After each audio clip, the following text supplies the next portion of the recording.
טוב, בעזרת השם, בשם השם, נעשה ונצליח להגדיל תורה לאדירה בתכלית של יראת שמיים. Aujourd'hui, le 1er du mois de janvier, cette année on passe au mois de janvier, et le 20 exactement du mois de Tevet. On dédiera ce shiur Bezrat Hashem pour la Kdusha et la Gdoula du Rambam Akadosh, c'est ça Idoula aujourd'hui, et aussi de Rabbi Yaakov, Abu Hatzera Alav Shalom, sans oublier Bezrat Hashem, mon grand-père, Rabbi Yosef ben Avraham Shuraki. Bezrat Hashem, שיתפלל גם עלינו בעדנו, רפואה שלמה לכל חולי ישראל בכללם, Talia Batifrat Myriam, tous les malades d'Israël, une grande réussite pour tous ceux qui nous soutiennent, Bezrat Hashem, et on remerciera aussi avec l'aide d'Hashem, Shkounier, voilà, Céline Cohen, Toda Rabba, Hanen Shofar, Jérémy Ben Arouche, et tous ceux qui, Bezrat Hashem, participent dans d'autres PayPal ou dans d'autres façons par virement bancaire, qui soutiennent nos œuvres, si je peux appeler ça comme ça. Sans plus tarder, on va s'attaquer un peu à la paracha de la semaine, très meurkav, d'un sujet qu'on avait développé il y a très très longtemps, et qui est très bizarre, qui demande beaucoup de réflexion. Alors un petit résumé comme ça de la paracha de Shemot, qui nous permettra de mieux comprendre certains versets de la Torah qui paraîtraient d'une certaine façon s'obscurcir au niveau de la compréhension quand on lit la paracha. Et vous comprendrez de quoi je parle dès maintenant. On va commencer. Chut, un peu de silence s'il vous plaît là-bas au fond. Toda Rabba. La paracha de Shemot commence un nouveau livre et commence par... vous savez que la Torah est composée de 5 livres. Il y a Bereshit, Shemot, Vaikra, Bamidbar et Devarim. Chaque livre est par lui-même une Torah. La Gemara dans Masechet Avodah Zarah nous apprend que le livre de Bereshit s'appelle Sefer HaYashar. Donc c'est le livre de la morale, c'est le livre du Moussar. Et la paracha de Shemot, elle, est un peu bizarre, parce qu'elle est mechouliket en deux. Elle est divisée en deux. Si vous observez bien, je vais essayer d'aller vite, parce qu'il y a beaucoup de choses à dire et j'ai peur de ne pas avoir le temps de finir ce shiur. Si vous observez bien, le livre de Bereshit, on en avait d'ailleurs parlé récemment pendant un Shabbat, mais brièvement, là je vais rentrer un peu plus dans les détails. Le livre de Bereshit commence par la naissance de l'homme, de son épouse, de la descendance, de la terre qui se peuple, comprenant les catastrophes qui évolueront en même temps que les extraordinaires miracles et les tzadikim qui les accompagneront. Donc on peut faire allusion au Dor à Maboul, la génération du déluge, et puis on peut faire allusion à Dor à Plaga, la tour de Babel, et puis Sdom Ve'amora, et puis Pharaon, et puis les guerres avec Abraham qui vient enfin de naître, Yitzhak et Yaakov, les 12 tribus. Mais on parle essentiellement de l'évolution humaine dans le livre de Bereshit. Qu'est-ce qui s'est passé du premier homme jusqu'à la naissance du premier embryon d'un futur peuple qui sortira à la fin de la 5e paracha du livre de Shemot. Alors on avait expliqué que quand on dit quelque chose qui est séparé des autres, on dit « Ele à Devarim ». Par exemple, dans le livre de Devarim, c'est marqué « Et voici les événements, voici les choses ». Pour le livre de Shemot, ça commence « Ve'ele Shemot, Bene Israël ». Le Vav, c'est comme un wagon qui est attaché à notre wagon. Tu mets un Vav au milieu, c'est-à-dire que tu mets un crochet au milieu et ça tire l'autre. Le Vav est un Vav conversif. Ça veut dire que ça vient nous apprendre, que ça vient rajouter sur ce qui a été dit. Donc, c'est pas fini. Et effectivement, quand on observe les 5 parachiotes de Shemot, qui seront donc Shemot, Vaera, Bo, Béchalach et Yitro, y compris un peu Mishpatim, ceci étant, on va rajouter encore une, nous avons encore une évolution sur le domaine humain. C'est-à-dire que ça a commencé avec Adam Rishon, on arrivera 20 générations plus tard à Abraham, Yitzhak et Yaakov, et ensuite, pour 400 ans, un peu moins de 400 ans d'ailleurs, depuis Abraham jusqu'à le livre de Shemot, l'évolution de d'où vient ce peuple juif, et la Torah tient à nous donner des messages précis, des adresses précises pour ne pas que des inventeurs ou des fous viennent te sortir que le peuple juif est sorti d'un autre peuple, de n'importe quoi. Donc on vient te donner vraiment des détails, des noms, et voici les noms de telle et telle personne qui vont concrétiser le peuple juif, et on passe au livre de Shemot. Mais il y a un problème avec ça. On passe au livre de Shemot pour nous parler maintenant de qui? De l'installation des Juifs dans la terre de Goshen, et comment ce peuple, à travers l'esclavage, vont se croiser, multiplier. Ben alors dans ce cas-là, qu'est-ce qui se passe? De l'autre côté, dès que tu arrives après la paracha de Mishpatim, après la paracha de Yitro, on va commencer à parler de Teruma, Vayakel, on va commencer à nous parler de quoi? De la construction du Mishkan, des Kelim, des ustensiles. Ben ça, t'aurais dû le mettre dans quel livre? Dans le livre de Vaïkra. C'est beaucoup plus en rapport. Puisque là-bas, on parle des Kohanim, de Beth Amikdash, des animaux cachers et non cachers. Donc, base-moi tout ça là-bas. Pourquoi tu me mets l'évolution de l'homme dans le livre de Shemot? Tu aurais dû séparer les deux. La réponse très simple. Ve'ele vient rajouter à ce qui a été dit. Tout le monde le sait. C'est pas un secret. Mais alors, dans ce cas-là, pourquoi la moitié de la Torah s'arrête là-bas? On a expliqué qu'en réalité, c'est parce qu'on n'a pas fini l'histoire. La première, c'est de lier l'histoire du Beth Amikdash au peuple juif. Ça veut dire qu'en d'autres termes, on ne peut pas séparer la Gdusha de la Torah, de la vie sociale, de l'humanité. Pour les Goïm, il y a 7 lois noachid à respecter. Pour les Juifs, il y a 613 mitzvot. Dieu les a mis dans le même livre pour te faire comprendre que il n'y a pas les Lefel Dalim, l'homme dans sa paroisse et le peuple à l'extérieur. Pas du tout. Tu dois être dans ce que tu as été, dans ton évolution humaine, ce que la Torah attendra de toi, donc ça ne peut pas être séparé. On ne sépare pas la Torah de la politique. On ne sépare pas la Torah de la vie. On ne sépare pas la Torah du travail. C'est pas je suis un tzaddik à la synagogue et je suis un menteur dans le travail. En d'avoir casé. L'un doit aller avec l'autre. C'est du pshat. Dans le sod des choses, c'est parce qu'on n'a pas fini le tikkun de l'évolution. On n'a pas fini la réparation d'une évolution qui ne pouvait pas démarrer l'histoire de la Torah tant qu'on n'avait pas réparé quelque chose. Et ce que je me propose, avec l'aide d'Hachem, de voir avec vous maintenant dans la paracha de Shemot. D'abord, quand je vous ai dit qu'il y a des choses qui sont tmoïm, bizarres dans la paracha, je vous ai comme ça à toute vitesse j'ai un peu tardé avant de venir m'asseoir parce que je voulais prendre des exemples. Mais même si c'est un sujet que j'avais déjà développé il y a plusieurs années, voilà ce qu'on nous dit. Ve'ele Shemot Bene Israël. Comment s'appelle ce livre? Le livre des noms. C'est-à-dire, la paracha nous dit, et voici les noms. Si vous ne me croyez pas, je vais vous lire quelques exemples. Il n'y a pas une paracha dans toute la Torah où on donne si peu de noms que cette paracha. Il n'y a pas. Il y a quelque chose de volontaire, dans l'esprit divin, que tout soit donné, sauf une chose. Les noms. Alors pourquoi t'appelles ça les noms? Il y a un problème. Alors au début, ça fait Ve'ele Shemot Bene Israël Abai Mitzrayma, et Yaakov Ish Ubetovahu, Reuven, Shimon, Levi, Yehuda, Issachar, Zvulun, Binyamin, Dan, Naphtali, Gad, Asher. De là, les Chachamim viennent nous apprendre et disent, tu sais, ceux qui sont rentrés en Égypte, dans la Galoute, dans la Mara Shrora, dans le monde de l'assimilation, sont restés les mêmes tzadikim que ceux qui étaient en Eretz Kenaan. De là, on va nous faire comprendre que la Gdusha du peuple juif n'a pas changé. La structure, l'évolution, le plan géographique n'a pas changé la Gdusha du peuple juif. Donc la Torah vient en faire honneur. Et voici les noms. Pourquoi? Pour nous dire qu'ils n'ont pas changé. Il n'a pas changé de nom, Pérouche Adavar, il n'a pas changé d'identité, il n'a pas changé d'âme, il n'a pas changé sa façon de voir les choses. Ils sont restés Kedoshim. Ve'ele, tout comme ceux qu'on a lus dans le livre de Bereshit étaient des hommes extrêmement kadosh, on va dire, Ve'ele Shemot Besra Abai Mitzrayma, qui viennent maintenant en Égypte, mais ils sont déjà arrivés. Pérouche Adavar, Abaïm, qui arrivent comme le premier jour ils sont venus. Ils étaient en Égypte, Kedoshim, comme ils étaient avant. Encore une explication des Chachamim. Ok. Mais une fois que j'ai fini le nom des 12 tribus, Rachid vient nous dire, tu sais pourquoi on vient de les citer? Arrête, quand il a béni Yaakov dans la paracha de Vayichi, arrête, il les a pas appelés les uns après les autres, on n'a pas vu leur nom. Il dit, Akadosh Baruch Hu rotze larot et tribato, l'Am Israël. Il veut montrer l'amour qu'il a pour le peuple juif. Chazak ou Baruch.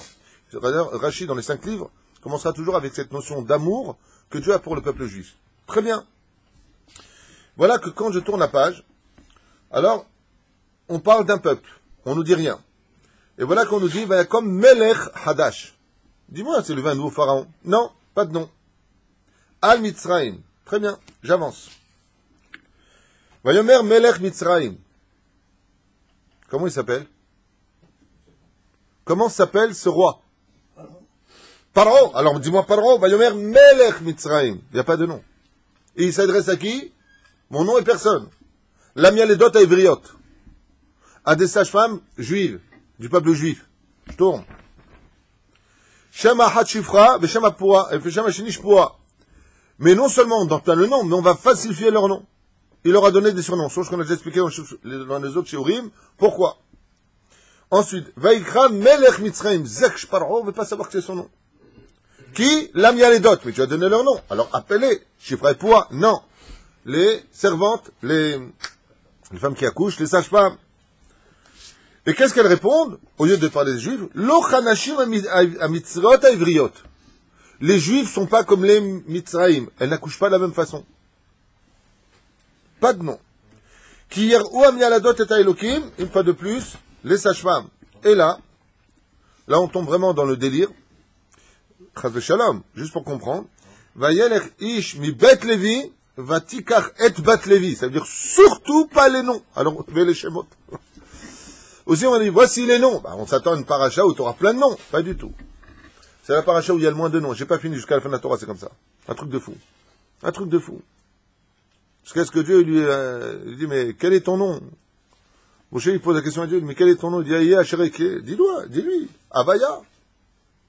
Non. Je suis ce que je serai. Alors on n'appelle pas ça Shemot. Qu'est-ce qui se cache derrière le titre et le développement? Le développement ne va pas du tout avec le titre, quelque part, Chas v'Shalom, si on ne comprend pas de quoi on parle. Vous avez bien suivi qu'on parle de Ve'ele Shemot, l'évolution de l'humanité continue jusqu'à 5-6 parachutes dans les livres de Shemot. C'est là. Alors, il dit, Vayelech Ish Mitzri, c'est qui Ish Mitzri? Vayelech Ish Mibet Levi, un homme de la maison de Lévi s'est levé. C'est qui? Amram. Alors, vous le savez, la Torah ne le sait pas. Dit, est parti Amram. Vatikach et Bat Levi, il est parti prendre qui? Yocheved. Il est parti prendre sa femme. Yocheved. Alors pourquoi il dit pas, c'est levé Amram, il est parti prendre Yocheved? Ouais. Le pire, c'est pas ça. Le pire, c'est pas ça. C'est que quand un enfant est né, la Gemara dans Maseret Sota, et le Midrash Shimoni, et les Midrash Agadol, enfin il y a plusieurs Midrashim, nous dit apprennent que Moshe Rabbeinu alav shalom, il a eu 10 noms. Le jour de la naissance d'un enfant, tu donnes pas son nom? Ouais. Regardons le texte de la Torah. C'est la paracha où il n'y a pas de nom. Vayelech ish mi bet levi vaikach bat levi vatar aisha vatar. Donc elle est tombée enceinte, vatel et ben vatere oto kitov ou. Il est bien. Mais donne-lui son nom. Il y en a qui disent que son nom c'est Kitov. Il y en a qui disent qu'elle a appelé Avigdor à la naissance. Il y en a qui disent qu'elle a appelé. La Torah nous dit pourquoi. On avait vu ensemble les dîmes de Moshe Rabbeinu, pourquoi ils l'ont appelé Kol Echad. L'oncle il a vu, le père il a vu, Myriam elle l'a vu. Kol Echad il a vu. Bassof, on lui donnera qu'un seul nom dans la Torah. La Gemara nous dit, le Midrash nous dit quels sont les noms de Moshe Rabbeinu, mais la Torah elle-même, comment il appelait Amram son fils? Non, ça c'est Yocheved. Yocheved, elle appelait son fils Yekutiel. Mais lui, comment il appelait Amram son fils? Il a dit, son nom c'est Hever. Pourquoi? Il m'a ramené à ma femme. Il est la liaison entre ma femme et moi. Donc il appelle Hever. Mais est-ce que dans la Torah on l'appelle une fois Hever? Non, on l'appelle comment? Moshe. Qui est un nom d'Afka égyptien. Donné par qui? Par qui? Par Bithia. C'est marqué dans la Torah Bithia. Bon iré. Achalkar c'est marqué. On avance. Vatera oto kitov ou. Vatatsapenu. C'est-à-dire, elle le voit. Shosha Yerachim. Elle lui a donné pendant 3 mois le sein.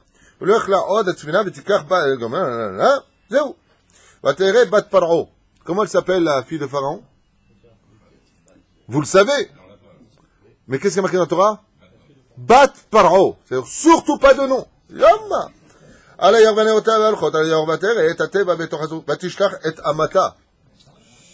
a envoyé le Hama. Hama, c'est sa main. Même le nom de la main, on ne veut pas donner. C'est un truc de fou. Et quand elle a attrapé, donne-lui un nom maintenant. Et à Yeled. L'enfant. Veine Nahar Boché. Qui c'est ce Nahar? La Gemara nous dit, c'est Aaron qui avait 3 ans. Les Chachamim me disent qui c'est? Nahar Boché. Il y a une perouche qui dit que c'est la voix de Moshe Rabbeinu qui comprenait les 600 000 âmes du peuple juif qui pleuraient. Mais ça peut pas être lui. Pourquoi? Nahar, c'est pas Tinok. C'est un Tinok, il a 3 mois. Alors, Venar Boché, c'est Aaron. Pourquoi Aaron? Aaron, il avait l'amour de l'autre. Il a vu qu'une princesse égyptienne, elle a pris son frère. Il a pleuré. Venar Boché. On parle de qui? De Aaron. Il y a son nom? Il n'y a pas son nom. Le pire arrive. Watelech Alma vatikra et Shema Yaled. Alma maintenant. Qui c'est Alma? Par le pharaon. Attends, on va battre Paro. a dit la fille de Pharaon. Elle dit maintenant Myriam, trouve-moi quelqu'un, la femme qui l'a accouché, comme ça elle doit avoir du lait, elle pourra lui donner du lait. Et elle a pris la femme. Qui c'est la femme? Qui c'est la femme? Yocheved, la mère, donne le nom.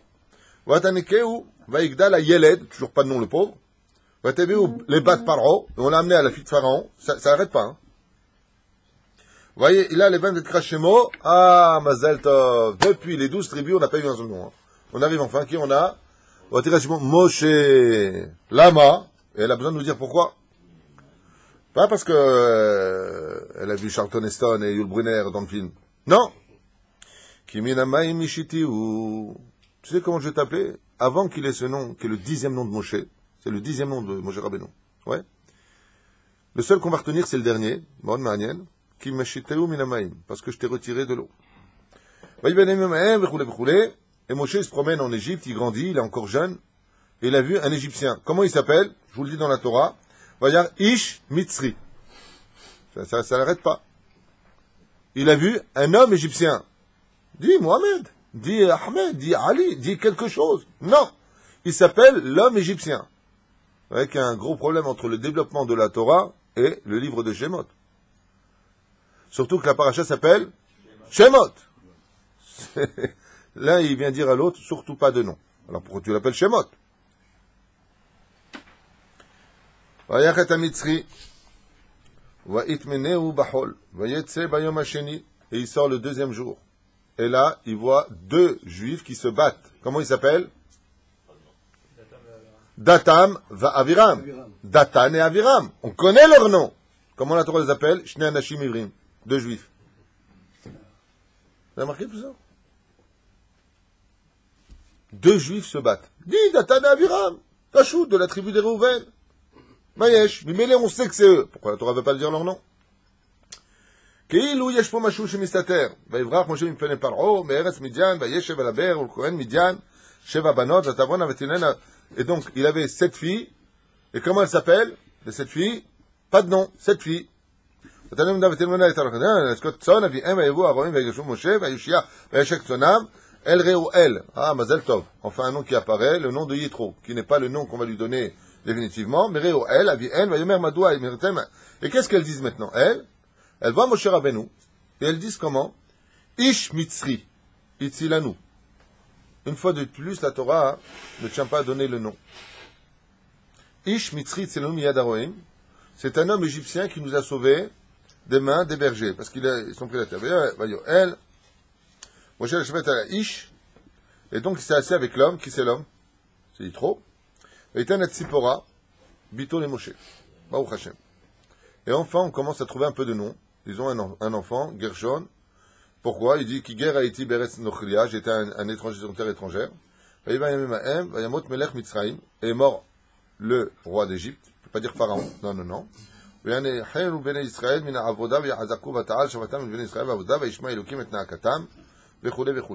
Moshe Yaro Etzon, Yitro.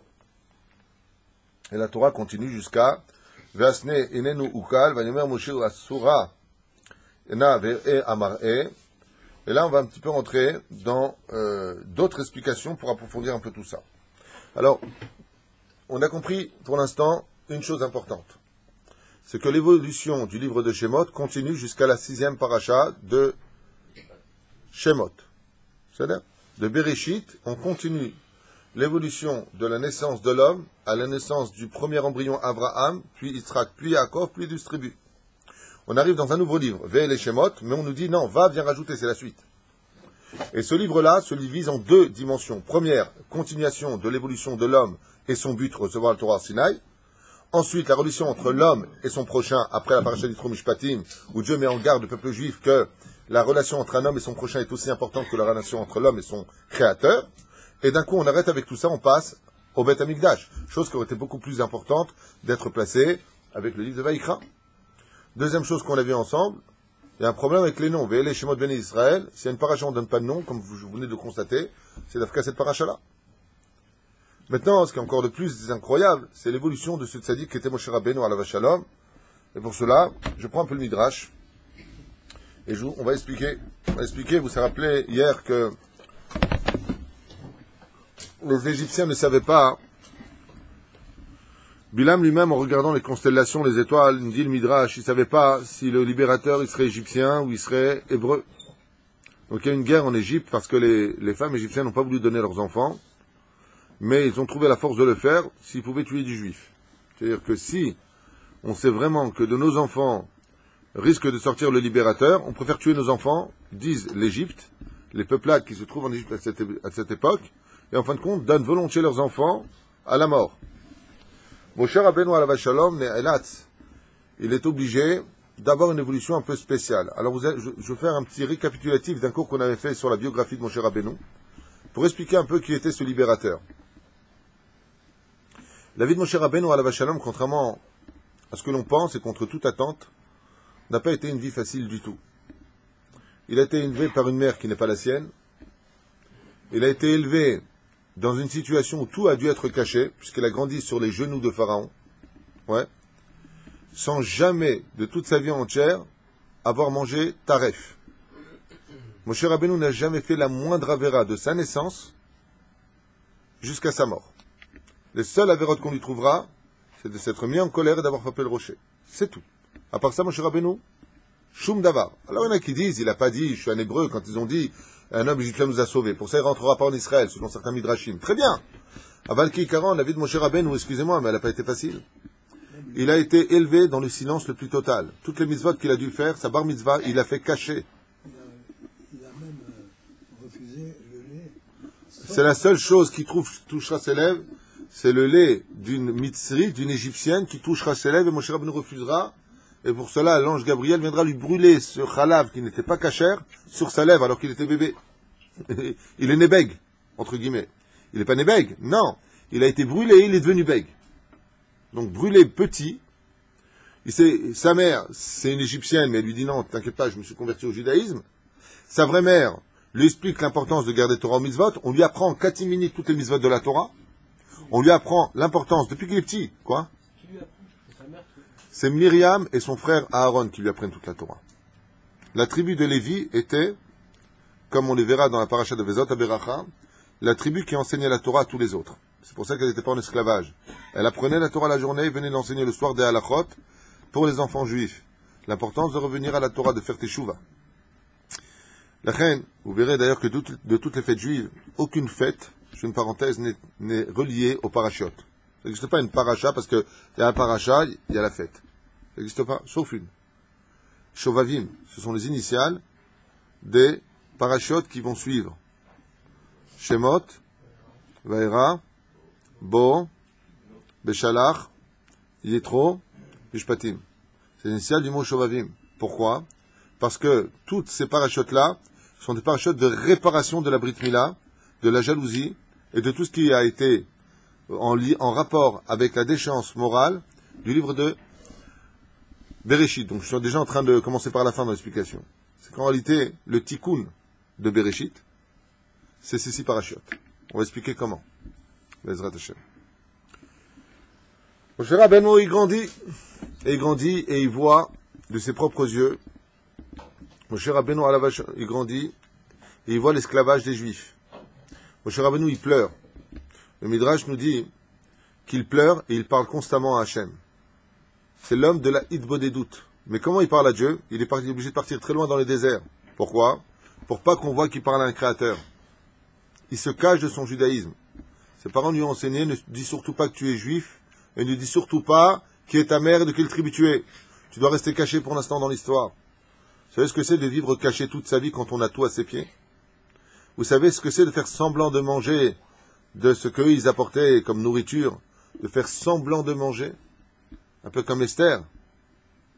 Esther, pareil. Pourquoi la Gdoucha d'Esther était si importante? Parce que de rester tzaddik dans un monde où on t'observe constamment, sans montrer quoi que ce soit de la halakha que tu mets en pratique, c'est quelque chose. Essayez un jour de le faire. Essayez un jour de le faire. J'ai mon frère qui m'a raconté, que Dieu bénisse. Une fois, ils étaient au Japon pour signer un contrat avec il y a très très très longtemps de cela.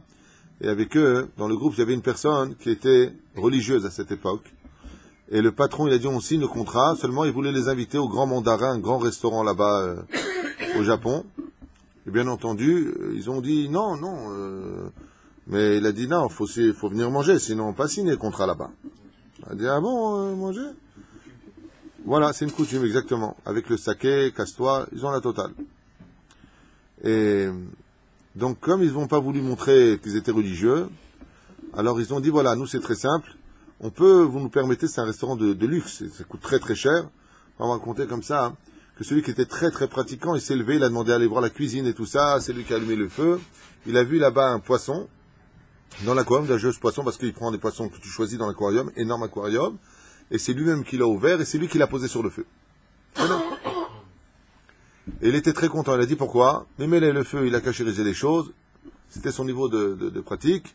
Il a dit voilà, et surtout, il lui a dit en anglais, vous ne me mettez rien, comme ça, tel que c'est, dans l'assiette. Maintenant, dans l'assiette, qu'est-ce qu'il a fait? Il a mis de l'aluminium. Posez-le sur l'aluminium. C'est bien. C'est bien. Pour son niveau à lui, c'était bien comme ça. Et au moment où il arrive là-bas, le deuxième cuisinier qui vient, il prend une toute petite sauce et il met autour du poisson. Et là, il dit, mais il dit non, je vous avais demandé de rien mettre et tout ça. Le patron lui dit, mais quel est votre problème? Il a dit, je suis juif, je suis pratiquant. Il y a des moments où c'est très dur de tenir et de ne pas dévoiler que tu es juif. Moshe Rabbeinu, il vit dans un contexte où les princes d'Égypte, et personne ne sait qu'il est pratiquant à 100% de toute la Torah, qu'il met les tefilin, qu'il est kovaïtim la Torah, qu'il fixe un temps d'étude. Vous vous rendez compte de quoi on parle? Vous vous rendez compte quelle souffrance c'est pour quelqu'un qui a tout à ses pieds? Toutes les tentations. Bon, allez, laisse-toi aller, c'est pas grave. Allez, un petit milkshake, avec du lait non chamour, maïesh, ou un bon flan. Je suis en train de me donner envie, là. Ouais. Et Moshe Rabbeinu, il refuse tout. Une fois qu'il grandit, il voit des choses, il comprend pas. Ribbono shel olam, pourquoi un enfant il a été enterré vivant dans un mur? Et il pleure Hachem. Il voit un juif qui se fait battre par un Égyptien. Moshe Rabbeinu, il est déjà Kadosh Meod. Il prononce le nom d'Hachem. Il prononce le nom d'Hachem, le Shem Havaya. Et il tue l'Égyptien. Il y en a qui disent avec un râteau, il y en a qui disent avec un coup de poing, il y en a qui disent avec la parole. Les trois ont été mis en pratique. Et la terre vient avaler l'Égyptien. Moshe Rabbeinu nous sépare deux juifs qui se battent, et c'est eux qui vont aller le vendre. Moshe Rabbeinu alav hashalom nous raconte les Chachamim, se sauve, mais avant de se sauver, il est attrapé par Pharaon. Et il se passe un truc de fou, comme le précise le Haïm Kadosh. Pharaon devient muet, le bourreau devient aveugle. Quand ils amènent une autre personne pour donner 10 coups de glaive sur le cou de Moshe Rabbeinu dans son corps, son cou devient comme du marbre, un peu comme Yaakov Avinu quand il a été mordu par Esav. Ouais. Et à la fin, il se rend compte qu'il peut rien faire. Qu'est-ce qu'il fait? Il lui dit, casse-toi, va-t'en. Il envoie où? Vers une mort certaine. Il envoie vers le désert. Là-bas, il n'y a que des démons et personne ne le sauvera. Et il arrive où? Alors ici, une mahlouquette. Dans le livre que j'ai ici, il dit, Moshe Rabbeinu mukhrach livroach meretz Mitzrayim, est obligé de fuir l'Égypte. Et là, il dit comme ça, Amud Shaish Sheratsu Amitzrim Laasir être chaud, donc son cou s'est transformé en marbre. Ouais, Sabaton Tzav Tafkido, Aya la Roget Moshe, Echad Moshe lo anulo lo avadam elasu bederech nes ilemim. Et quand Moshe est parti, ils sont devenus muets, les autres aveugles, les autres sourds, personne n'a pu faire du mal à Moshe. Top. Il dit comme ça, Mikevan Shezman Ageulat Tzran Mitzrayim Vem lo igia. Alors ça c'est la première version de la Torah. Il y a une deuxième version qui est donnée. Nigzar al Moshe leglot mi Mitzrayim mi bet aviv yada HaKadosh Baruch Hu et Moshe et Ayu echav haYehudim. On savait combien Moshe souffrait de la peine des Juifs. Et je vous rappelle qu'il a sauvé Dathan et Abiram et que ce sont eux qui vont aller le vendre à Pharaon. Donc imaginez un peu la peine. Moshe ne fait pas de lashon hara sur le peuple juif. Il n'a pas de haine. Comme dit le Midrash, Moshe aimait chaque juif plus que ce qu'il s'aimait lui-même. Quel amour, quelle déception. Imaginez que tu aimes quelqu'un plus que tout au monde et que c'est lui qui te vende. Comment tu réagis? Moshe a été brisé physiquement, moralement, au niveau des... Il a une vie horrible. Mais quand je vous dis horrible, quand on voit les Midrashim, et là il nous dit, s'il était resté en Égypte, de toute façon, il aurait donné sa vie pour sauver les enfants juifs.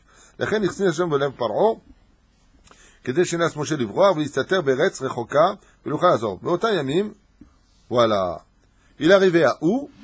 Ici, dans le Midrash, il nous dit que Moshe Rabbeinu, quand il s'est sauvé à l'âge de 20 ans à peu près, il est parti dans le désert, il est arrivé dans une ville qui s'appelle Cush. Cush, c'est l'Éthiopie. Et là-bas, il est tombé sur le roi, qui était avec toute son armée à l'extérieur des murailles. Ouais. Alors je vous finis l'histoire à 2 secondes et vous allez comprendre l'autre version. Très importante à retenir.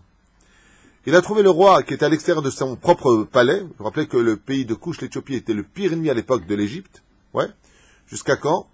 Quel est le lien qui vont faire la paix entre l'Égypte et l'Éthiopie à cette époque?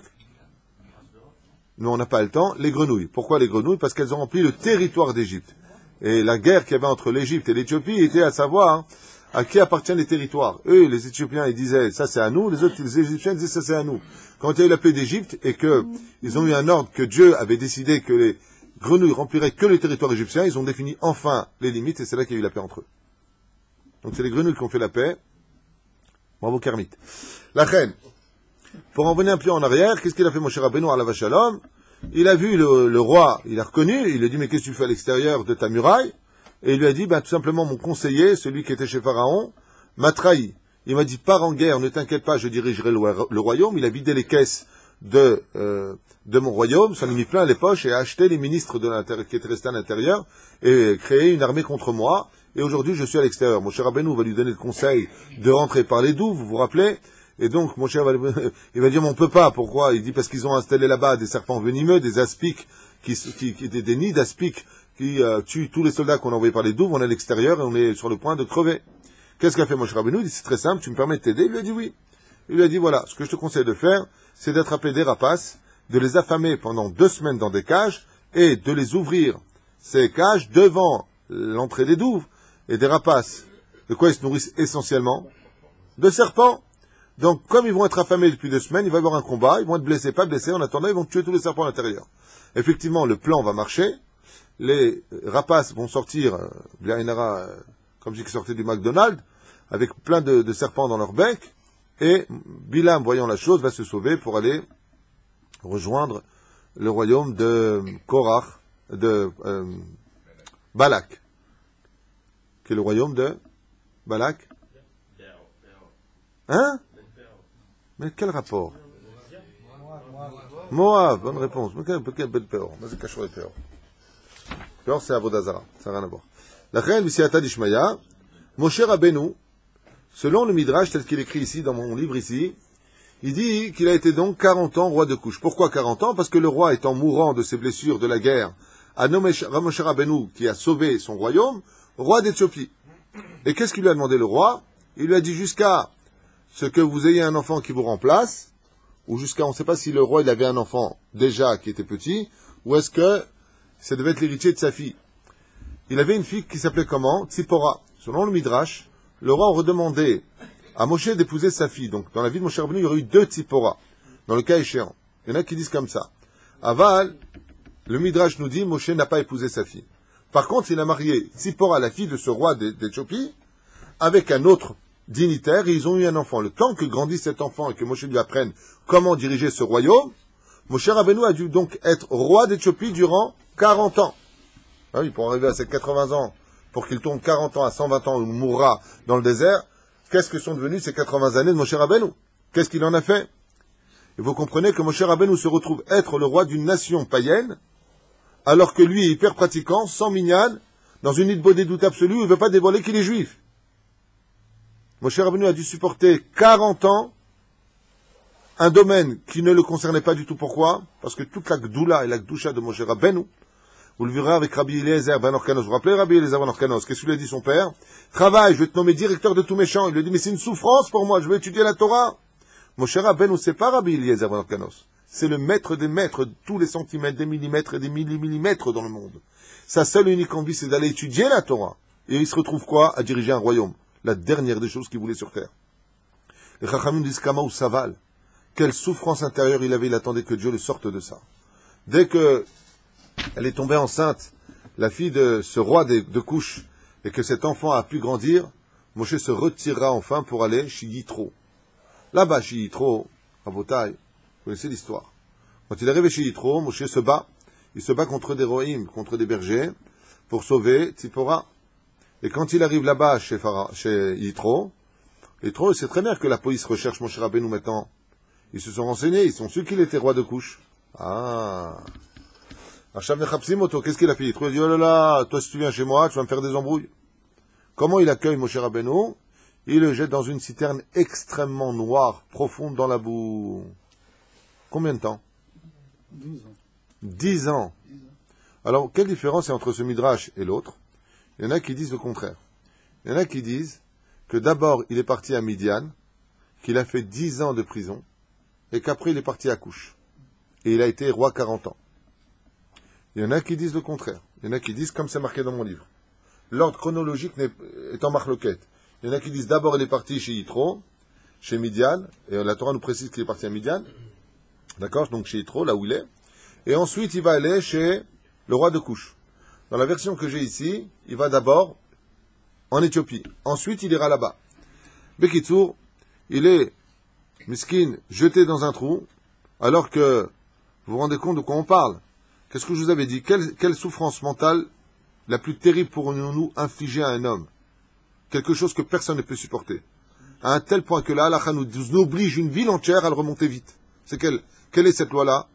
Quand quelqu'un était riche et qu'il est pauvre, toute la ville a le devoir de le rendre riche. Pourquoi? Parce que c'est pire que la mort pour lui. Quand tu as été haut. Moshe Rabbeinu était prince d'Égypte. Il a été 40 ans roi de Couche.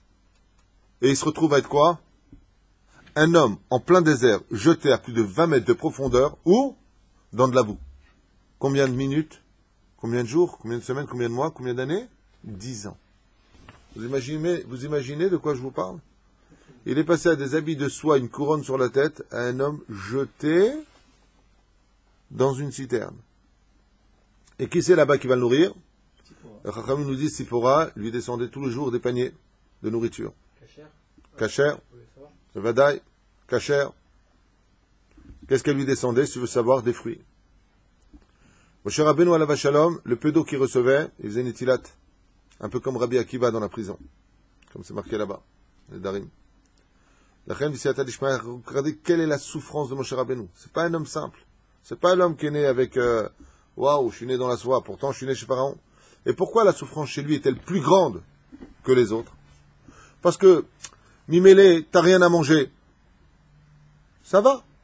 Tu manges pas. T'as une raison de te consoler puisque t'as une raison pourquoi tu manges pas. Mais quand t'as tout à tes pieds, quand t'as toutes les possibilités et que tu ne le fais pas, c'est plus de la volonté qu'il faut. C'est une souffrance mentale qui ne cesse. Et Moshe Rabbeinu, jusqu'à la fin, souffre physiquement du froid en désert, dans le désert, la nuit, de la chaleur intense, le jour. Et qu'est-ce qu'il fait pendant ces 10 ans? Les sages nous disent, Moshe n'a pas cessé de réviser toute la Torah. Pendant 10 ans, Milmel est à Torah. Et il a fait 10 ans de Hidbo des doutes. Au fond d'un puits, oublié de tous. La grandeur de Moshe, c'est que pas une seule fois, on l'a entendu se plaindre. Pas une fois il a dit stop, j'arrête tout. Pas une fois Rabotai. Il a dit Zéou maspik. Là je peux plus. Qu'est-ce que tu veux chez moi? J'ai pas fauté, j'ai fait Shabbat, j'ai mangé kasher, je mets les tefilines. Matarotse mimeni. Et tout ça en cachette, que personne ne le voit. Moshe Rabbeinu alav shalom, après 10 ans, Tzipora vient voir son père et lui dit, tu sais, je suis passé près du puits et j'ai entendu du bruit au fond de ce puits. Il dit, c'est pas possible.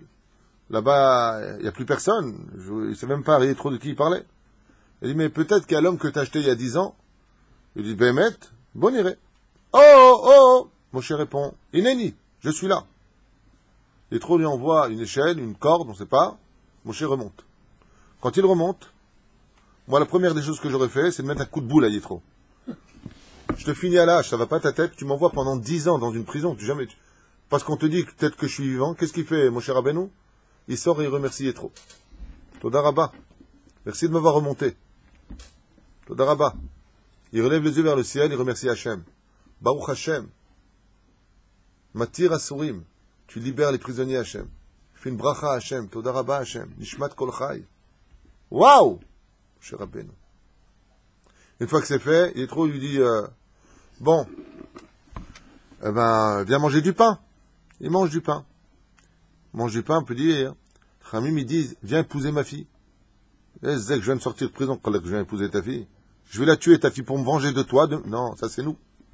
Moshe Rabbeinu, il regarde, c'est pourquoi il dit, Besséder Gamour. Je suis ton invité, ce qu'il dit le Balabaï Tani Yosef. Mais il faut que je parle à Tzipora. Et Tzipora, pourquoi elle s'est convertie? Il y a un man d'Amar qui explique que quand Moshe Rabbeinu était dans le puits, Tzipora lui posait des questions, elle lui posait des questions en secret. En quel Dieu tu crois? Et Moshe Rabbeinu, pendant 10 ans, il a fait des cours à Tzipora Kiviachol. Tzipora est partie se convertir. Tzipora est partie se convertir au judaïsme. Et elle a pu épouser Moshe Rabbeinu qui lui donnera 2 enfants, Gershon et Eliezer. Et Moshe Rabbeinu, c'est pas fini, il se repose pas. Vous imaginez de quoi je vous parle? Prince d'Égypte, 40 ans, roi de Couche, et quel tafkid on lui donne? Quel poste on lui donne? Hein? Berger de mouton. C'est-à-dire que tu es passé du summum à la warik, le plus bas degré. Berger de mouton. Et Moshe Rabbeinu, très content, il est berger de mouton. Même les moutons lui ont fait des tsarotes. Il y en a un qui se sauve. Il y en a un qui se sauve, et Moshe lui court derrière. Et pendant des kilomètres, il lui court derrière dans le désert. Il arrive où? Au Har Sinaï. Et là-bas, il voit le mouton qui est en train de boire de l'eau. Il a de la peine pour lui, il le lève dans les bras. Moi, j'aurais fini à... Ali, est-ce que j'aurais fait à celui-là? Tu te sauves pour... Mais ce que j'ai couru, tu vas suer maintenant. Chez Rabbeinu Hazve Shalom, il voit que le mouton avait soif, il s'excuse devant le mouton, il dit, j'ai pas compris que tu avais soif. C'est de ma faute. Donc toi, tu as couru jusqu'ici. Il est Rahman, il a de la pitié pour le mouton. Takshiv. D'un coup, il se retourne, qu'est-ce qu'il voit? Un buisson qui brûle, mais qui ne se consume pas. Dieu s'adresse à lui. Qu'est-ce qu'il lui dit? Shalatna alecha. Adama Sharata Omed Alea Kadoshu. Enlève tes chaussures car la terre sur laquelle tu te trouves est sainte. Pendant 7 jours. 7 jours. Moshe Rabbeinu alav shalom va refuser à Dieu, le créateur du monde, la mission que Dieu lui demande. Yamma. Pourquoi il refuse? Je vous l'ai déjà dit. Parce qu'il ne veut pas être le libérateur d'une des galoutes de l'histoire. Il veut être ou le libérateur définitif, ou rien. Pourquoi tu veux que j'aille déranger un peuple? Pourquoi tu veux que je fasse sortir ce peuple dans le désert, alors que je sais qu'ils vont mourir dans le désert, parce qu'ils vont fauter? C'est moi que tu as choisi pour cette mauvaise nouvelle? Chez l'Arbéat Tishlach, il lui a dit Hachem. Et que il a dit à Moshe, chez l'Arbéat Tishlach, envoie par une autre personne. Moi, si tu me demandes de faire quelque chose, je ne sais faire que du bien au peuple. Moi, je ne sais pas faire de mal. Donc, trouve quelqu'un qui veut être le libérateur de la première mission. Parce qu'après, qui viendra? La Babylonie, la Perse, la Grèce, Édom. Alors je vais sortir, pourquoi? Pour qu'on dise que j'étais le libérateur que d'une seule mission.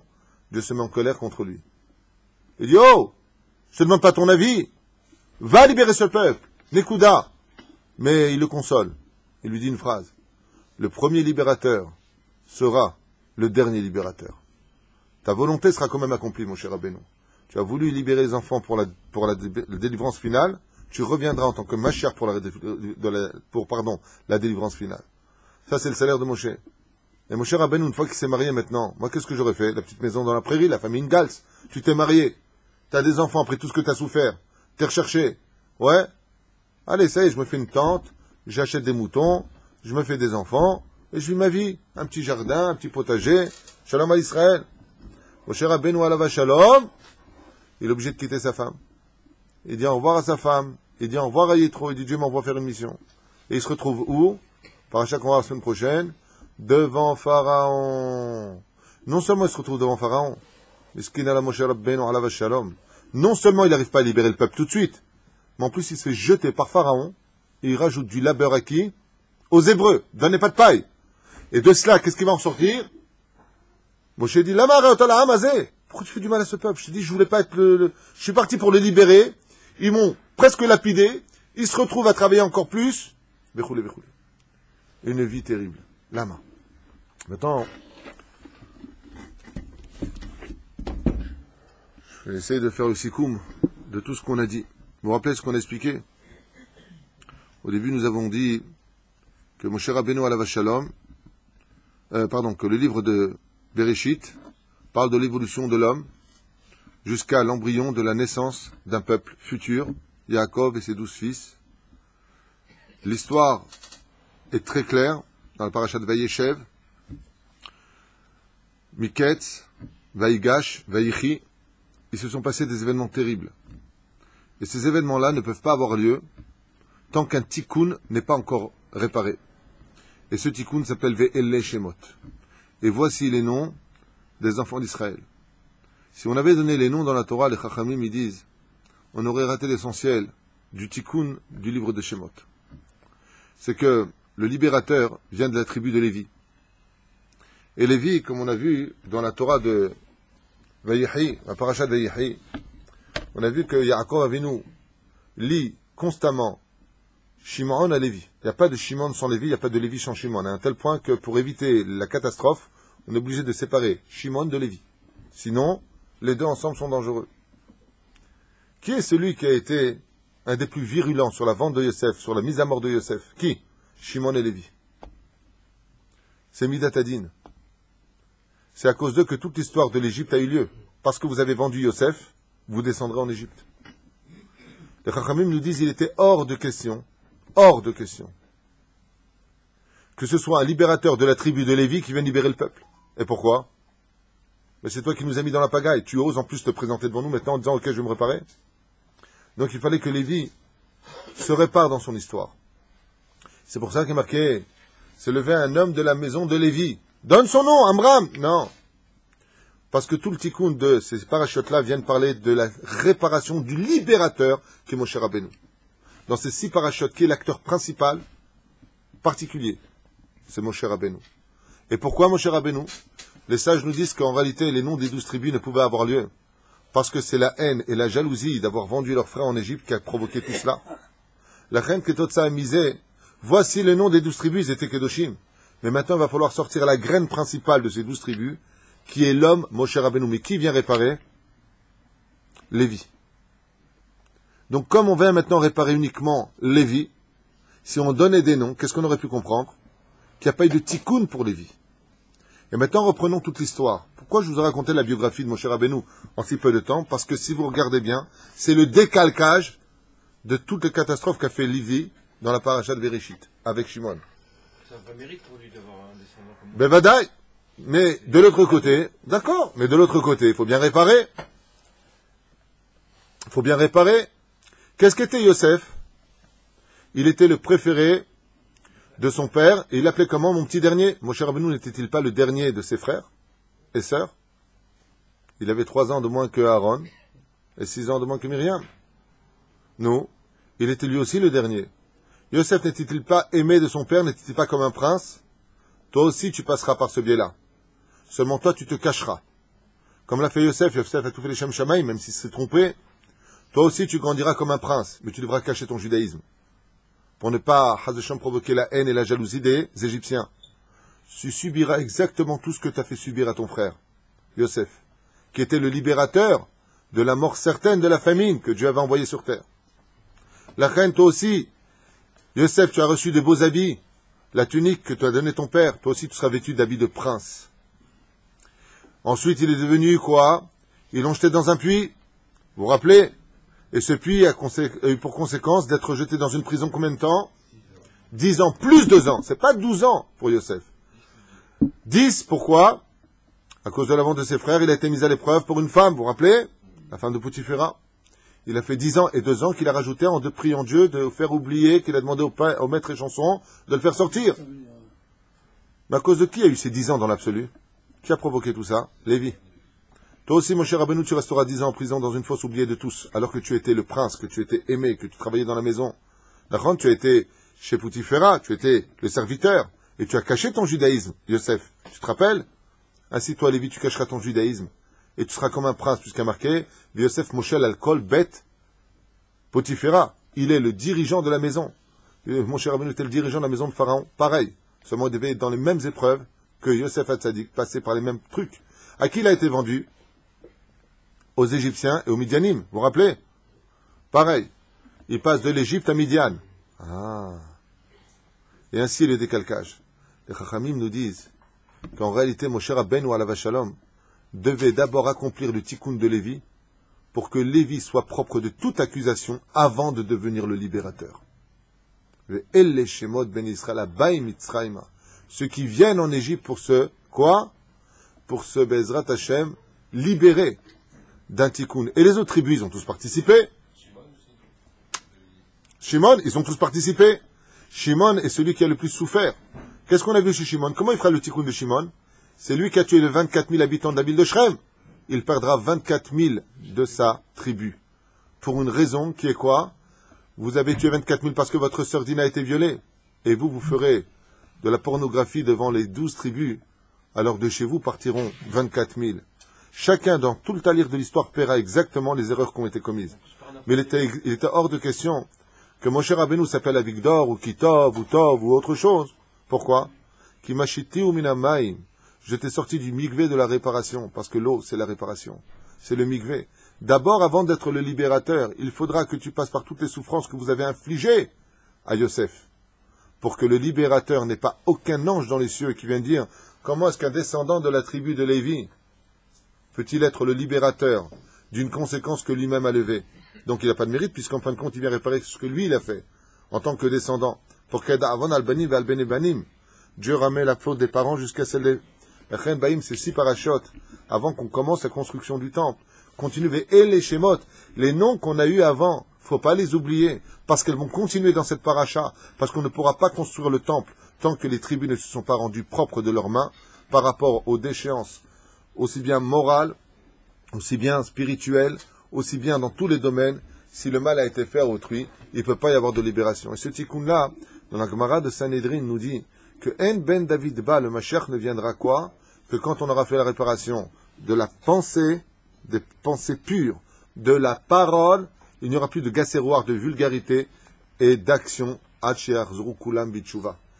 donc seront les choses. Pour ne pas qu'il y ait d'anges accusateurs, il fallait d'abord nettoyer, donner un grand coup de ménage dans tout cela pour redonner l'identité, veiller les Shemot, car le nom c'est l'identité, à cette nation qui vient de naître maintenant en Égypte, de se concrétiser.